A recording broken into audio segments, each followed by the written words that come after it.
चलो आज का खेल शुरू किया जाए। यहाँ से देखते जाओ। यहाँ एक मंकी है और यहाँ एक ब्लॉक है और ये ऐसे सस्पेंड किया गया है। और यहाँ कहानी कुछ ऐसा है, इसका मास मान लीजिए M1 है और इस मंकी का मास M2 है। मंकी भी रख लो, मैन रख दो या मंकी रख लो। और दो कंडीशंस पर उड़ान दिया जाएगा कि मंकी क्या कर रहा है, इसको क्लाइंब अप कर रहा है, मतलब स्ट्रिंग को पुल करके ऊपर जा रहा है। अच्छा, तो मंकी ऊपर जाएगा तो ये ब्लॉक किधर जाएगा, ऊपर या नीचे?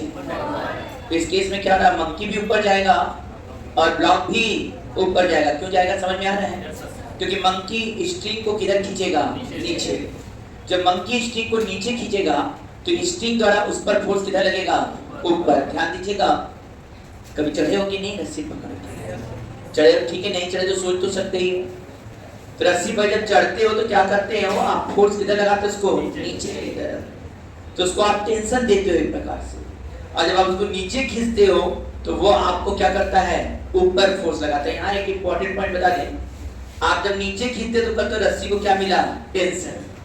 और जो आपको मिलता है वो क्या सरफेस के पैरेलल ऊपर मिलता है कि नहीं है? तो वो टेंशन के बराबर, लेकिन वो फ्रिक्शन फोर्स है। ध्यान दीजिएगा। क्योंकि यदि आप ध्यान देंगे कि यदि हम रस्सी नायलॉन वाला ले लें और ऐंठने की ट्विस्टेड होने की जगह पर यदि हम सिंपल सीधा ले लें तो क्या चढ़ जाओगे? क्या चढ़ के दिखा दो। एकदम नायलॉन का रस्सी रहे और एकदम सीधा रख दे तो क्या स्थिति रहेगा? जब चढ़ेंगे तो आप सरक जाएंगे, क्योंकि पर्याप्त वहां पर फ्रिक्शन फोर्स नहीं है, इसलिए आप ऊपर नहीं चढ़ पा रहे हैं। इसीलिए रस्सी को क्या करते हैं, जो चढ़ने वाला है उसको ट्विस्ट भी कर देते हैं। और साथ में रफ जितना रहता है उतना आराम रहता है। भले आपका यहाँ पर दाग पड़ जाए लेकिन आप आराम से ऊपर जाते हैं। तो वहाँ कंसेप्ट क्या है कि आप जब खींचते हो रस्सी को तो उसका नाम देते हो भाई हम टेंशन दी। और रस्सी जो आपको दे रहा है ऊपर की तरफ है तो वो टेंशन के बराबर ही। यदि आपसे कहा जाए तो वो फ्रिक्शन फोर्स है। तो इस केस में हम कर सकते हैं, कभी फ्रिक्शन फोर्स पूछे, मंकी चल रहा है और फ्रिक्शन फोर्स पूछे तो इनडायरेक्टली वो क्या पूछ रहा है, टेंशन ही पूछ रहा है। पहला पॉइंट। इस केस में सीधा हुआ कि यह ब्लॉक होता था तो अलग कहानी। ब्लॉक है, ये भारी है तो ये नीचे जाएगा तो ये क्या जाएगा, ऊपर। क्योंकि ब्लॉक नीचे जाएगा तो रस्सी इसको ऊपर खींचेगा। तो ये भारी है तो नीचे जाएगा, ये वाला ऊपर जाएगा।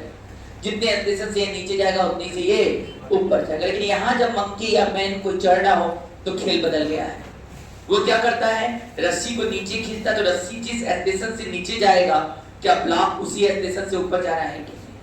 और मंकी पर फोर्स किधर लग रहा है, ऊपर। तो मंकी भी किधर जा रहा है, ऊपर जा रहा है। मेरा कहने का मतलब इस केस में दोनों किधर जा रहे हैं, ऊपर की तरफ। अब बात होगा किसका एक्सेलरेशन ज्यादा और किसका एक्सेलरेशन कम। इसके लिए बात किया जाए, पहले एक खींचा मान लो नीचे तो इस पर टेंशन T किधर लगेगा, ऊपर। और इस पर F2 नीचे लगेगा, M2G। निसंदेह यहाँ इतना खींचेगा कि वो टेंशन फोर्स जो है नीचे इतना फोर्स लगाए कि उसको मिलने वाला जो टेंशन है या फ्रिक्शन फोर्स जो है वो टेंशन M2G से ज्यादा हो जाए, तभी तो ऊपर जाएगा। कम रहेगा तो वो भी क्या कर जाएगा, स्लाइड हो भी जाता। देख दो कहीं फ्रिक्शन कम हो, स्लाइड रहे, है ना, स्मूथ रहे तो आप खींचते हो ऊपर हो लेकिन क्या कर जाते हो, सरक जाते हो नीचे। उसका मतलब इस समय आपको टेंशन ने या वहां का जो फ्रिक्शन है इतना सफिशिएंट नहीं मिल रहा है कि आप ऊपर जा पाओ। तो यहाँ मान के जा रहे थे ये ऊपर जा रहा है तो T बड़ा होगा, T minus M2G equal to M2A2।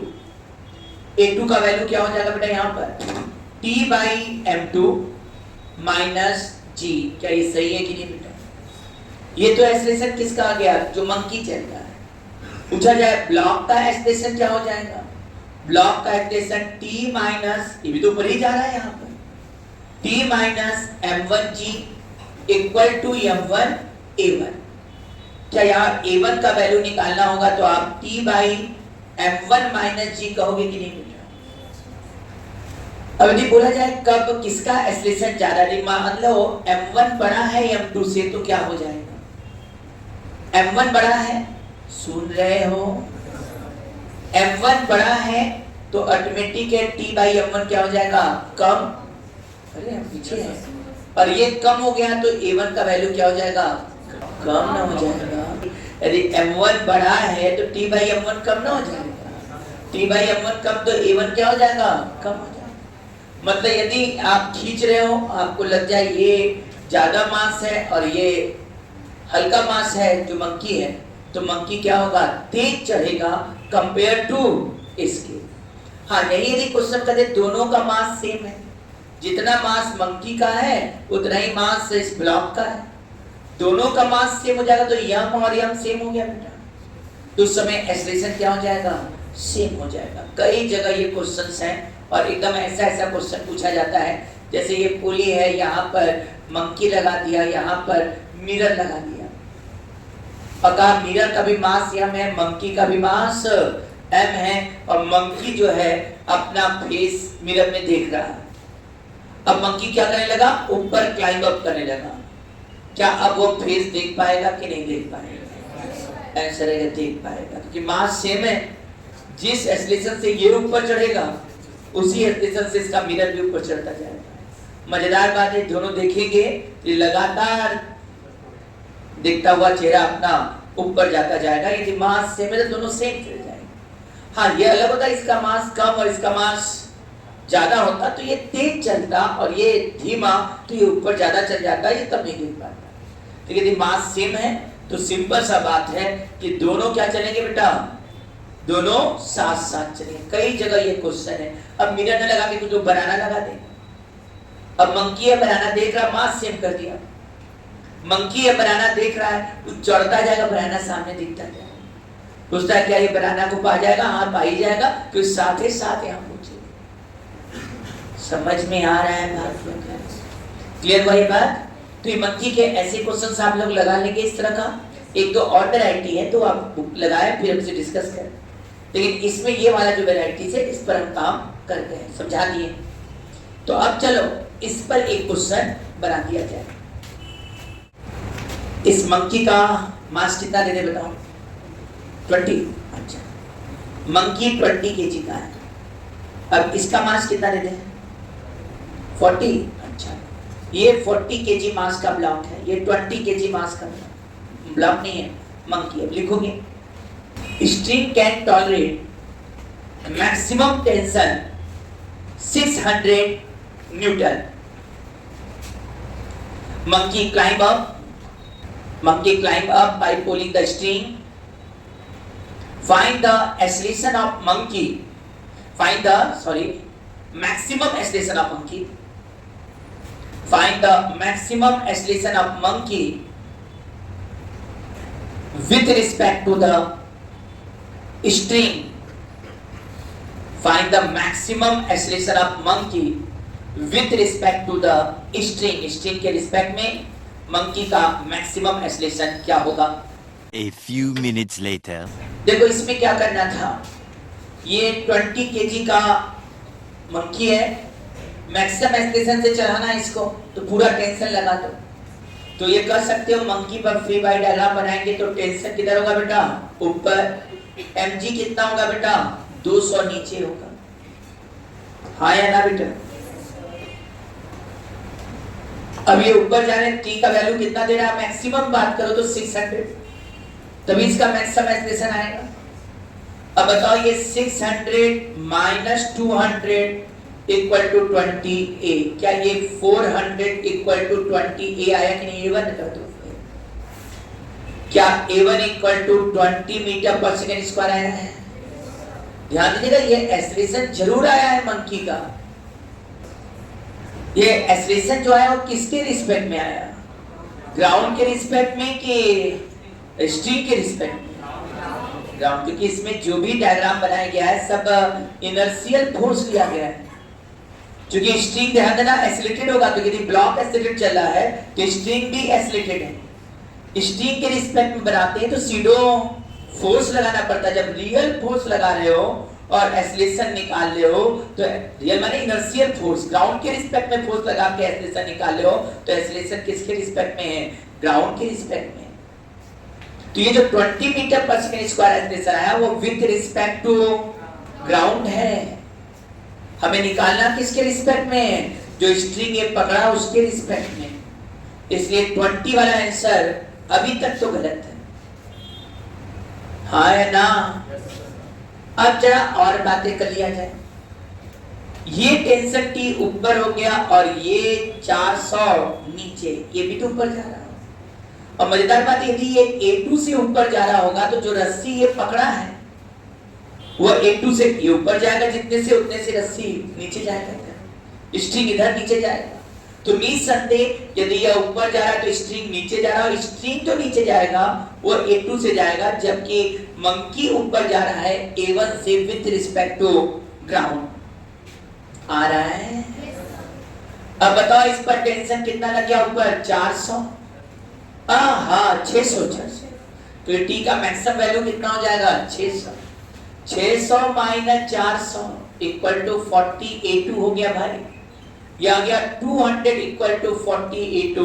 शायद नहीं, confirm A2 equal to 5 meter per second square. शायद हम बताना चाह रहे हैं कि ये 20 मीटर पर सेकेंड स्क्वायर से ग्राउंड के रिस्पेक्ट में ऊपर जा रहा है, जबकि जिस स्ट्रिंग को पकड़ा है वो 5 मीटर पर सेकेंड स्क्वायर से नीचे जा रहा है ग्राउंड के रिस्पेक्ट में। अब हमें निकालना है acceleration of monkey with respect to string. Maximum acceleration maximum है ही है भाई, क्योंकि A1 का भी मैक्सिमम वैल्यू है और A2 का भी मैक्सिमम वैल्यू है। तो अब क्या करोगे बेटा? A1 में से A2 घटाएंगे, लेकिन A2 का डायरेक्शन नीचे है तो माइनस A2 घटेगा और ये हो जाएगा A1 प्लस। इसलिए A1 A2 दोनों मैक्सिमम होगा तो जो एक्सेलरेशन आएगा वो मैक्सिमम ही आएगा। A1 का वैल्यू कितना है? 20 और A2 का वैल्यू 5, टोटल आया 25 meter per second square. The maximum acceleration of monkey with respect to string 25 meter per second square. किसी का सही हुआ था? अब समझ में आया ना यहाँ तक बात सबको? पढ़ाई पर चलिए अब लग जाएगा मंकी वाले क्वेश्चन ऐसे ही है, हल्का हल्का 2 क्वेश्चन लगाते हैं ना, फिर अगला एकदम आराम है, हमसे कोई प्रॉब्लम नहीं।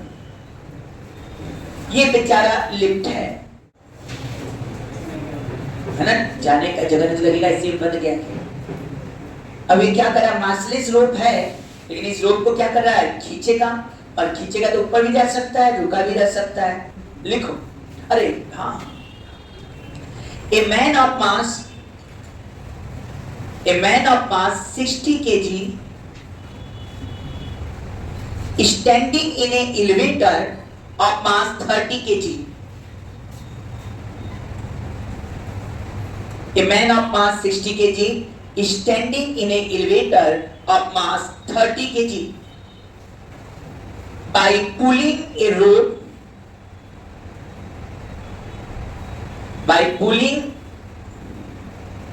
rope as shown in figure. By pulling a rope as shown in figure. If whole system is in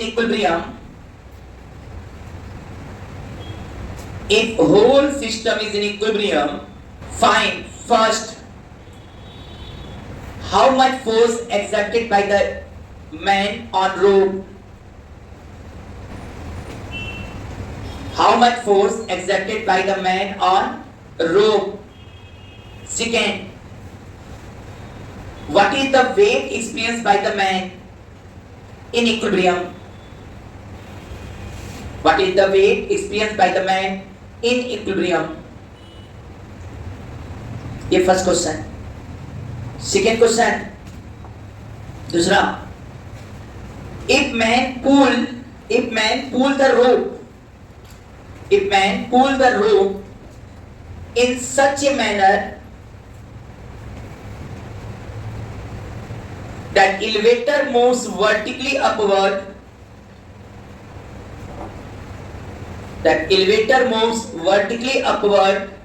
with acceleration 5 meter per second square. Find first how much force exerted by the man on the rope. Second, what is the weight experienced by the man in this case What is the weight experienced by the man in this case? आप लोग दोनों question solve करें। A few minutes later. क्या हम लोग शुरू करें? Pen रोक दें। ऐसे क्वेश्चन जब करने हैं बेटा तो फ्री बॉडी डायग्राम बनाना पहले सीखो। देखो हम फास्ट भी कर सकते हैं, तेजी से बता दिया, ये देखो ऐसे हुआ, शॉर्टकट हो गया, खत्म बात। लेकिन पहले हमें नियम आना चाहिए ताकि मेरा दिमाग चलना शुरू करे, नए क्वेश्चन भी आए तो हम अटेम्प्ट कर सके। तो पहले नियम क्या है कि ऐसे क्वेश्चनों में पहले मैन का अलग डायग्राम बनाओ और इस एलिवेटर का अलग डायग्राम बनाओ।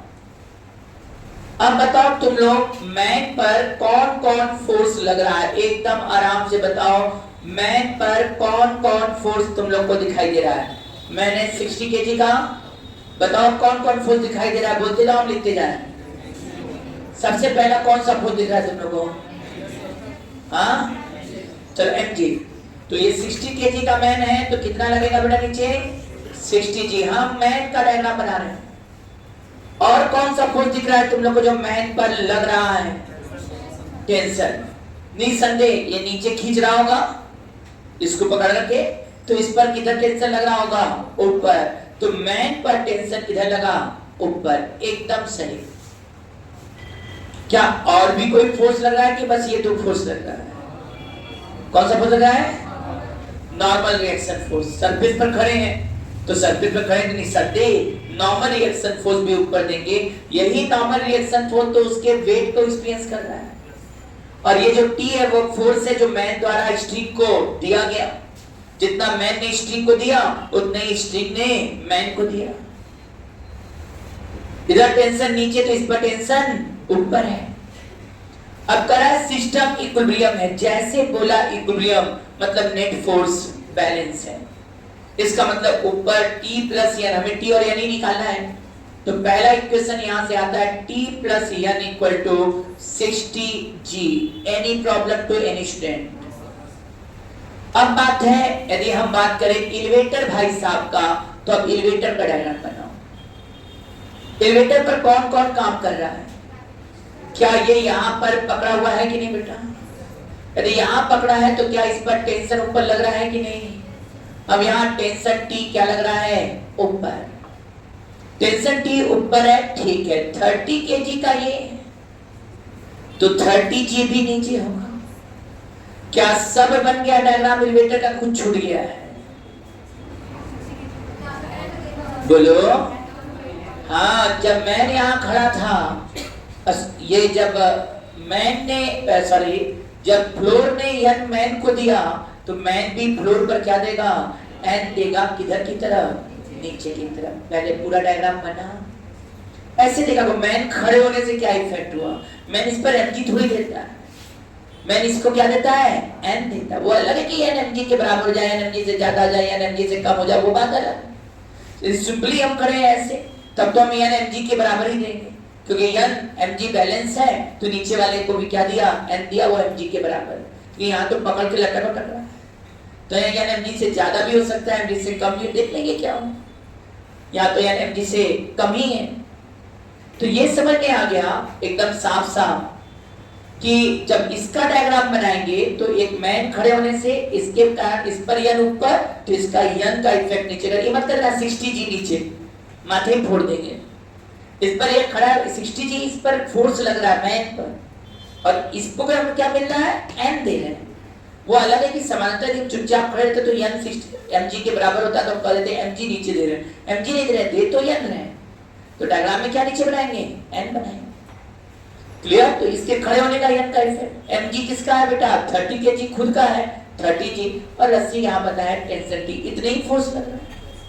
अब इसको भी कहोगे इक्विलिब्रियम में है तो T equal to n plus 30G हो गया बेटा। इक्वेशन देखो तो समझ में आ गया। T minus n equal to 30G। Add कर दो 2T इक्वल टू कितना गया? 90G। मतलब T इक्वल टू 45G। इसको कह सकते हैं 450 न्यूटन या 45 kg वेट। kg वेट बोले तो समझ जाना G से डिवाइड कर देते, वो भी यूनिट है फोर्स का।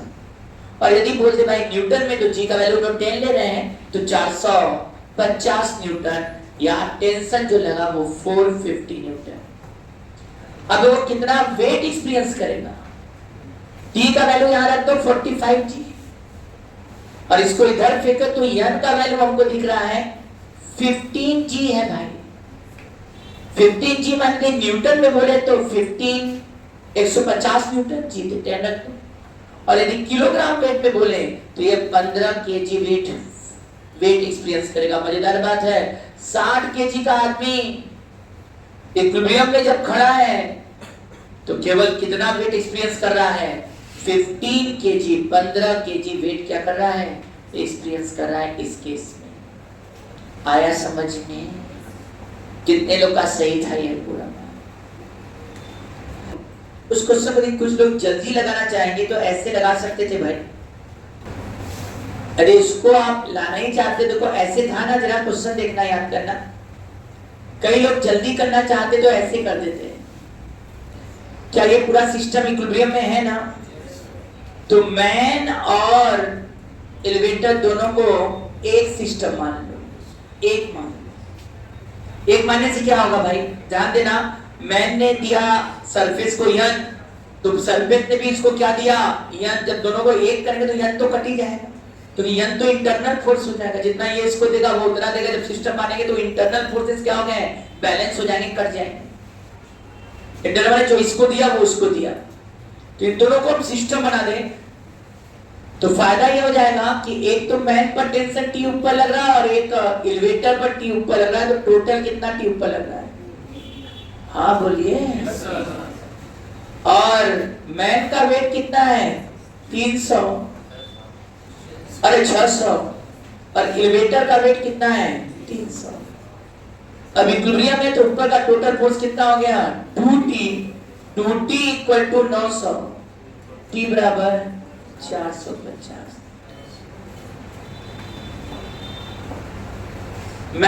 लेकिन पहले हमने क्या किया? अलग अलग डायग्राम निकालना सिखाया भाई, कौन कौन फोर्स किस पर लग रहा है ये जान लो। उसके बाद देखो कंसेप्ट सीखना, और जल्दी करने में थोड़ा सा अंतर है। कंसेप्ट सीखने के बाद जल्दी सोचो प्रश्न।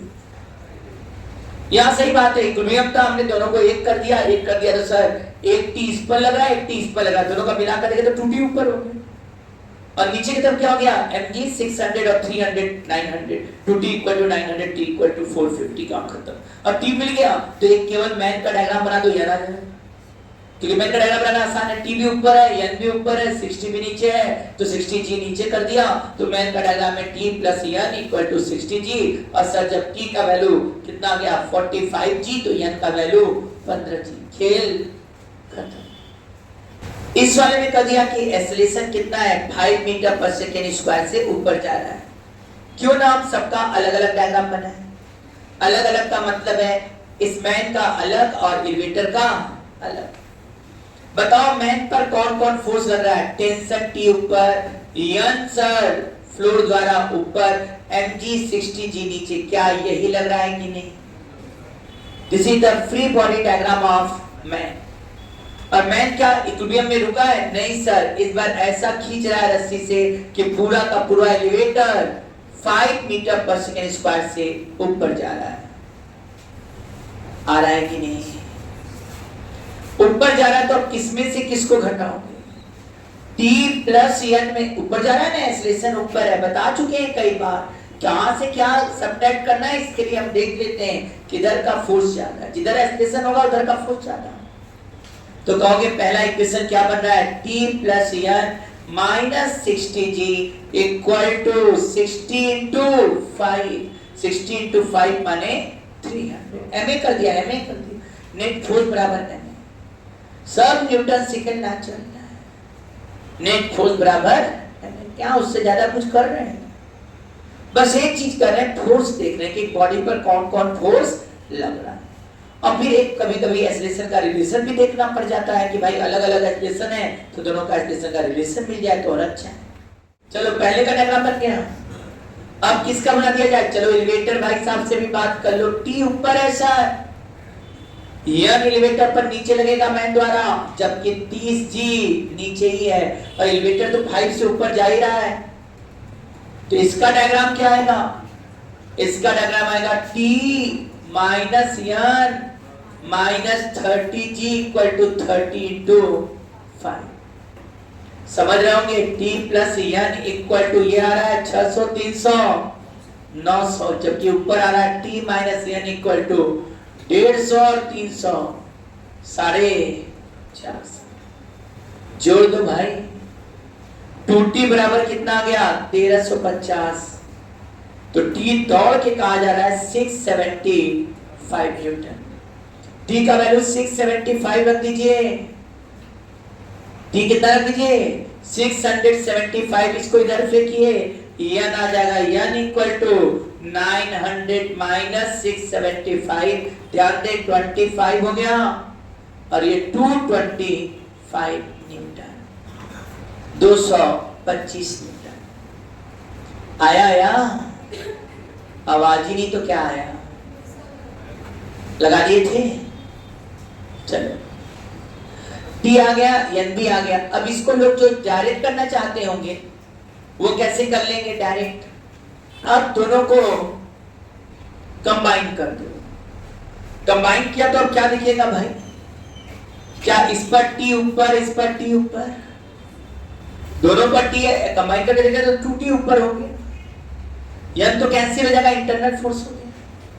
60 GB नीचे और 30 GB नीचे, टोटल कितना g नीचे 90 g।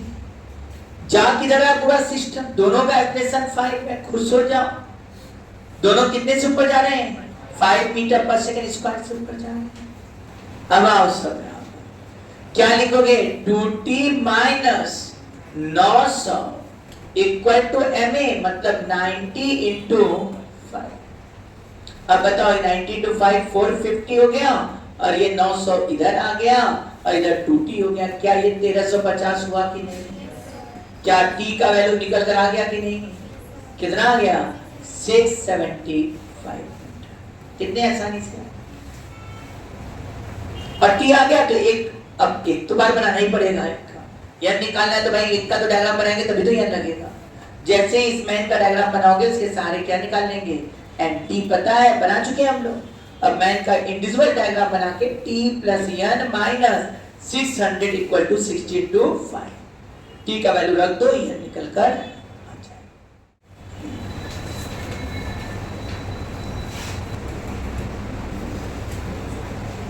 ये प्लैंक 20 kg का है और एक बॉय खड़ा है 40 kg का।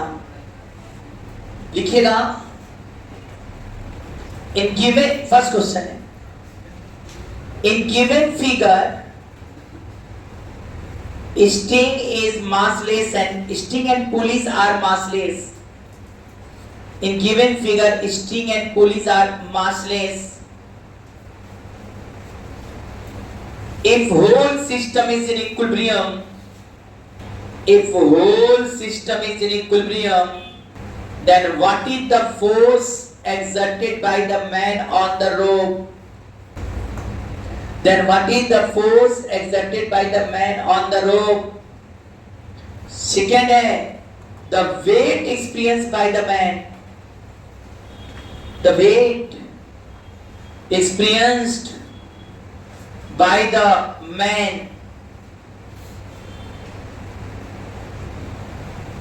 ठीक है, ये पहला क्वेश्चन। दूसरा, if whole system move vertically upward with constant acceleration, whole system move vertically upward with constant acceleration 5 meter per second square, find the force exerted by the man on the rope and the weight experienced by the man, and the weight experienced by the man. Same question है। एक बड़ी खुशखबरी हम आपको देना चाहते हैं कि ए प्लस केयर ऑनलाइन प्लेटफॉर्म पर आ चुका है। इंजीनियर और डॉक्टर बनने का जिनका सपना है उसको पूरा करने के लिए हम सहयोग करने आ गए हैं। जो मेधावी छात्र आर्थिक रूप से कमजोर हैं उनके लिए हम ऑनलाइन प्लेटफॉर्म पर आ चुके हैं। जेईई मेंस 2025 की तैयारी करने वाले सभी छात्रों को हम यह बोलने जा रहे हैं कि वह जल्दी से जल्दी A+ एजुकेयर ऐप को डाउनलोड करें और हम उसमें उन्हें फ्री ऑनलाइन टेस्ट सीरीज देंगे और फ्री असाइनमेंट देंगे ताकि उनकी पढ़ाई अच्छे से हो सके। बस उन्हें करना क्या है, इसके लिए उनको प्ले स्टोर पर जाना है और A+ एजुकेयर ऐप को डाउनलोड करना है और चैट में DM करना है ऑनलाइन फ्री टेस्ट सीरीज। चलो तब सिस्टम मान के बना रहे हैं, दोनों को एक कर रहे हैं, दोनों को एक करेंगे तो n बस कैंसिल होगा और कुछ नहीं कैंसिल होगा। अब इस पर क्या लग रहा होगा भाई, t लग रहा है, इस पर भी t लगेगा, एक ही रस्सी है, लेकिन इधर से 2t और इधर से भी 2t। एक्चुअल पर देखा जाए तो मैन पर 1t ऊपर और प्लैंक पर 1t यहां 2t यहां, मतलब 3t।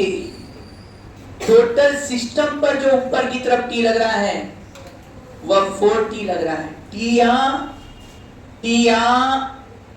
2t यहां, 4t ऊपर है और ये 20 और 40 60g नीचे है। 40 ऊपर 60g मतलब 600 नीचे। क्या t का वैल्यू सब लोगों ने 150 न्यूटन निकाला था? क्या टेंशन 150 आया था? कितने बच्चे निकालिए थे 150? That's good. अब पूछा कितना वेट एक्सपीरियंस करेगा। वेट एक्सपीरियंस का बात करोगे तो आ जाओ, एक का बनाना पड़ेगा। अब तो ये t ऊपर n ऊपर और इसका वेट 40g नीचे। Sir t plus n equal to 400। t का वैल्यू कितना है 150 रखो तो n इक्वल टू 400 माइनस 150, शायद ये आ गया 250 न्यूटन या 25 kg वेट। मैन जो वेट एक्सपीरियंस करेगा वो 25 kg वेट, या न्यूटन में बोलोगे तो 250 न्यूटन। क्या आया था? अब याद रखो यहां पर भी कैसे कैसे फोर्स बनेंगे। यदि हम दोनों सिस्टम को एक कर लें तो यहां भी t, लेकिन यहां 2t, जिसके कारण यहां 2t। अब मैं प्लस प्लैंक को देखकर मिलाकर कहा जाए तो 4t ऊपर और 60g नीचे और होल सिस्टम 5 से ऊपर जा रहा है। तो क्या लिखेंगे यहां 4t minus 600 equal to 60 into 5। ये है बेटा, हाँ सही है। 60 इंटू 5 300। क्या 40 इक्वल टू 900 आया कि नहीं? t इक्वल टू 900 अपॉन 4, क्या ये 225 न्यूटन आया था? कितने लोग यहां तक सही जा रहा है?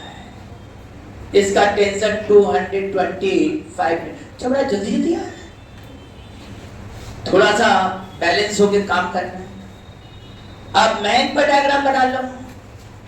मैन पर डायग्राम बनाओगे तो क्या होगा भाई, 40 80 ऊपर 40g नीचे, नॉर्मल ऊपर जा रहा है t plus n minus 40g equal to 40 into a 5 दिए तो t plus n equal to ये 200 और ये 400 600।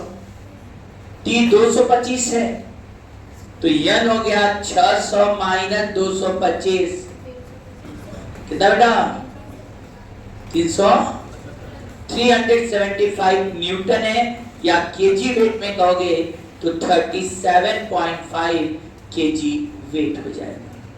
37.5 केजी वेट। चलो एक क्वेश्चन फिर और देते हैं।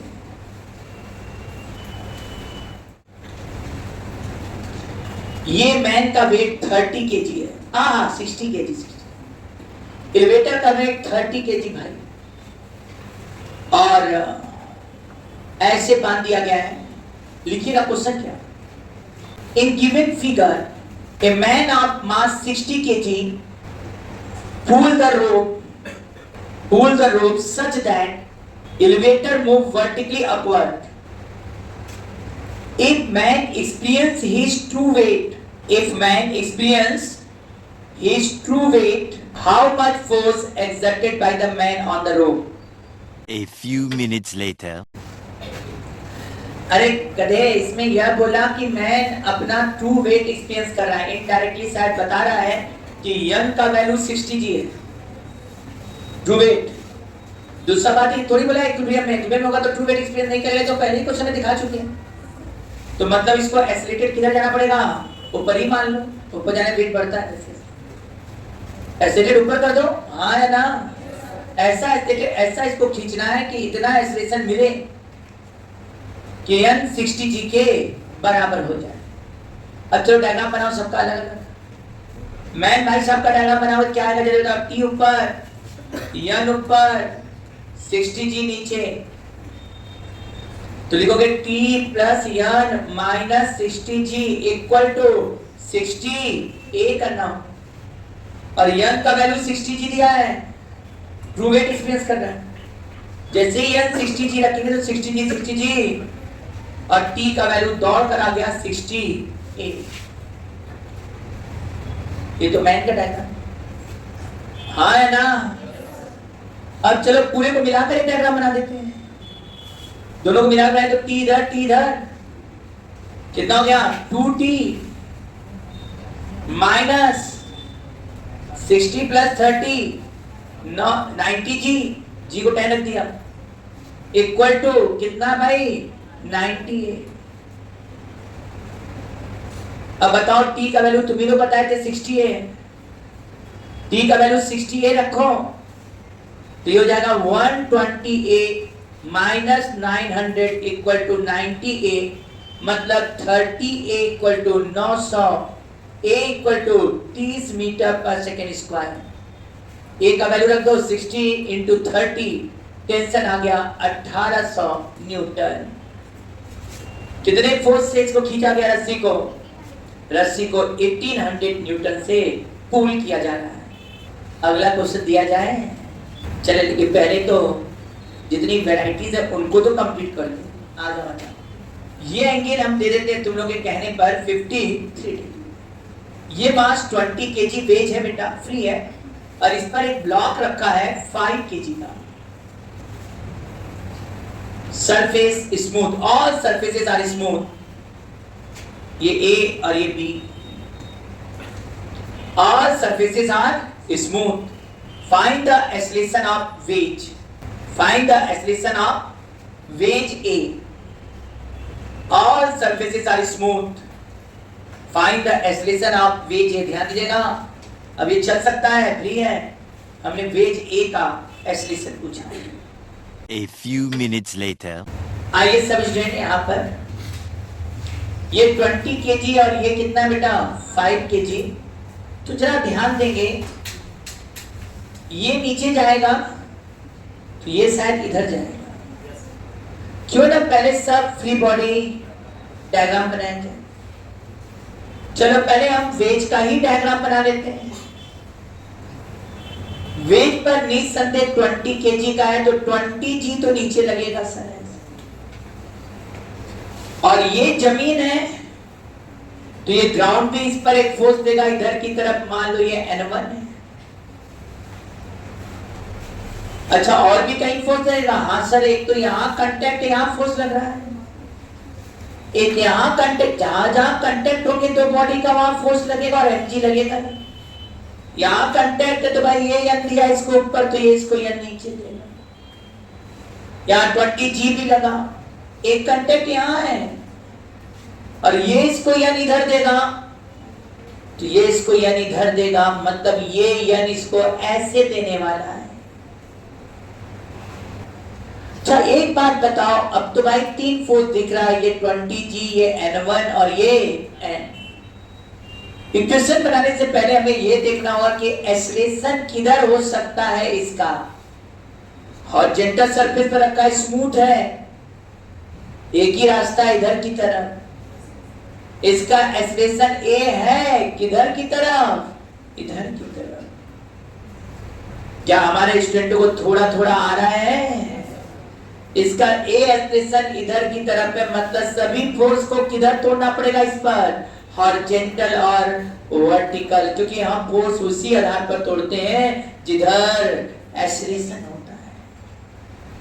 मजेदार बात है, ये एंगल कितना हो गया 53, न इसमें n1 तोड़ने की जरूरत है न mg, केवल n टूटेगा और यह 53 तो ये वाला एंगल 37, अरे इसको नीचे लाओगे तो 90 होगा, और ये 37 तो ये वाला एंगल 53। Any problem? ये वाला एंगल 53, रुको कलर चेंज करो 53 लिखने। ये एंगल कितना दिया बेटा 53 डिग्री। अच्छा आप बताओ n का इधर कंपोनेंट कितना आएगा, n cos 53, जबकि इधर आएगा n sin 53। अब कंपोनेंट तोड़ने में कोई दिक्कत नहीं है। n किधर की तरफ काम कर रहा है, n का कंपोनेंट इधर काम कर रहा है बेटा, और एक ही फोर्स इधर काम कर रहा है, इसी n के कारण ये इधर जाता है। और इक्वेशन क्या आएगा भाई, sin 53.8 होता है, एकदम इक्वेशन सजा कर आएगा 0.8 n इक्वल टू 20a। क्या काम हो गया, पहला इक्वेशन आ चुका है। This is the first equation जो हमें यहाँ पाया, और इधर वाला इक्वेशन को लिखने की जरूरत नहीं है, समझ रहे होंगे। n1 equal to 20g plus 0.6n, balance हो गया है। अब बात करने जा रहे हैं कौन से 5 kg की। सर 5 kg के लिए ये हमें दिक्कत आ रहा है डायग्राम बनाते समय कि ये 5 kg का डायग्राम किसके रिस्पेक्ट में बना है, क्योंकि जिस जगह ये खड़ा है वो पीछे जा रहा है। अरे ग्राउंड के रिस्पेक्ट में आप देखोगे तो समझ में आता है, सर अभी ये ब्लॉक यहाँ है, थोड़ी देर बाद ब्लॉक ये वेज भी पीछे जाएगा और ब्लॉक नीचे जाएगा। तो ग्राउंड के रिस्पेक्ट में कहीं एक्सेलरेशन ऐसे आने वाला है, क्योंकि इधर भी जा रहा है और इधर भी। इसका मतलब ग्राउंड के रिस्पेक्ट में एग्जैक्ट एक्सेलरेशन की डायरेक्शन हमको पता, तो ये किसके रिस्पेक्ट में डायरेक्शन एक्सेलरेशन का एग्जैक्ट पता है, वेज के रिस्पेक्ट में। डायग्राम किसके रिस्पेक्ट में बनाना पसंद करेंगे, वेज के रिस्पेक्ट में। Any problem to any student? आइए बनाया जाए। चलो भाई जगो, क्या इस पर n ऊपर लगेगा कि नहीं, 50 भी किधर लगेगा, नीचे। किसके रिस्पेक्ट में डायग्राम बनाने का विचार है, और वेज किधर जा रहा है, ए स्टेशन से इधर जा रहा है, तो क्या इस पर सीडो फोर्स लगेगा कि नहीं, किधर लगेगा ये सीडो फोर्स, सर ये सीडो फोर्स इधर लगेगा और उसका वैल्यू होगा 5a। अब तुम लोग हमें बताओ किधर की तरफ जा रहा है, ये वेज के रिस्पेक्ट में इधर जाएगा, तो we have to resolve the force along the plane and normal to the plane। n भाई साहब ऑलरेडी नॉर्मल, इसको तोड़ने की जरूरत, तोड़ना पड़ेगा 50 और 5a को। 50 ये एंगल 53 डिग्री है, ये 37 निसंदेह ये एंगल 53 आएगा। क्या हमारे स्टूडेंट समझ रहे हैं, इसको इधर तोड़ेंगे 50 cos 53 जाकर जी cos थीटा, cos 53.6, क्या ये 30 हो गया, और इधर क्या 40 आया कि नहीं बेटा, sin 53 50 sin 53 mg sin theta, सही तो है। अब बात करेंगे 5a का, ये एंगल 53 हो जाएगा। अब कंपोनेंट तोड़ेंगे, इधर क्या छूटेगा, 5a cos 53 0.6, तो शायद 40 प्लस 0.6a, और इधर देखा जाए तो भाई 5a इंटू sin 53 0.8, तो ये आएगा 4a, और यहाँ भी तो पॉइंट, यहाँ 3a आएगा बेटा, 0.6 इंटू 5a है, 0.6 इंटू 5a जो होगा 3a होगा, 3a। देखा जाए तो नॉर्मल डायरेक्शन में n है और 4a है, तो हम लिख सकते हैं नॉर्मल डायरेक्शन में n plus 4a equal to 30, जबकि इधर वाला तो एक्सलेशन दे देगा, कहेंगे भाई 40 plus 3a equal to 5a naught, a naught is the acceleration of block with respect to wedge. Sir a मिल जाएगा तो a नॉट अपने आप आ जाएगा। हाँ, अब बताओ भाई n का वैल्यू आ गया था ना, कितना n का वैल्यू आया है 30 माइनस 4a, चुपचाप यहां n रख दो, 0.8 n के जगह 30 minus 4a equal to 20a कर दो, इसको सॉल्व करोगे 24, और ये 0.8 into 4 minus 3.2a equal to 20a, इसको इधर लाओ 24 equal to 23.2a, a equal to क्या आने जा रहा है 24 बाई 23.2, एक्सप्रेशन 1 पॉइंट समथिंग आने वाला है, कुछ दम नहीं था। एक तो ये था कि n sin 53 20a हो गया था, sin 53 0.8 है तो 0.8 n इक्वल टू 20a। दूसरा यहां से n निकल गया, n plus 4a equal to 30, तो n इक्वल टू कितना हो गया 40 minus 3a, n equal to कितना हो गया था, n equal to sorry n plus 4a equal to 30, तो n equal to 30 minus 4a, तो यहां n का वैल्यू 30 माइनस 4a रख दिया, n पर ध्यान दिया और सॉल्व किया, a निकल कर आ गया, a is the acceleration of wedge. अब एक क्वेश्चन और चलता है, होम असाइनमेंट। ये एंगल 53 डिग्री है और ये तुम लोग के कारण 20 kg ही दे रहे हैं, स्मूथ सरफेस पर है, यहां पर ये रॉड है जो 10 kg का है, रॉड इस तरह से रखा गया है, यह है रॉड रखा गया है ताकि वह हॉरिजॉन्टल ना जा सके, कैसे गिरे वर्टिकल, ऐसा फिक्स किया गया है, मतलब रॉड सीधा गिरेगा और ये पीछे जाएगा। Find the acceleration of wedge A, find the acceleration of wedge A, पहला क्वेश्चन। दूसरा क्वेश्चन, ये एंगल थीटा है, ये मास कैपिटल एम है, इस पर रखा मास स्मॉल एम है और सरफेसेस आर स्मूथ, ऐसे बनाया गया फिगर, ये ए, ये बी और ये सी। क्वेश्चन लिखिए, what is the mass of block C such that block B does not slip on the wedge? What is the mass of block C such that block B does not slip on the wedge? All surfaces are smooth. एक जो देंगे वो सिखाने के लिए दे रहे हैं, हो सकता है आप में इसमें केवल यह पूछे कि एक्सलेशन का रिलेशन क्या है, लेकिन मैंने दोनों करा दिया, पूरा वैल्यू ही निकाल दिया। आप नहीं बोल सकता इसका एक्सलेशन A1 तो बताओ इसका एक्सलेशन क्या है, तो जब एक्सलेशन निकालोगे तो इसके साथ साथ भी कर लो। अब सुनो एक और क्वेश्चन बस लास्ट देंगे, ये पहला था, अब ये तीसरा क्वेश्चन दे रहे हैं, देखोगे ये होम असाइनमेंट। ये 20 kg, ये एंगल 53 डिग्री, यहाँ ब्लॉक है भाई 10 kg या 5 kg रहने दे, 10 चलेगा, नीचे का सरफेस स्मूथ है और जानते हो यहां पर पुली है, अच्छा सा पुली, और ये पीछे ऐसे, ये ब्लॉक ए है और ये block B.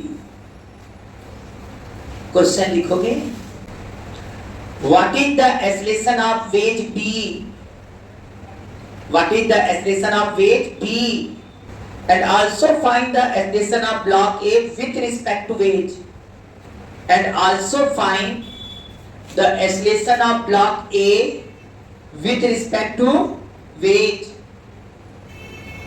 all surfaces are smooth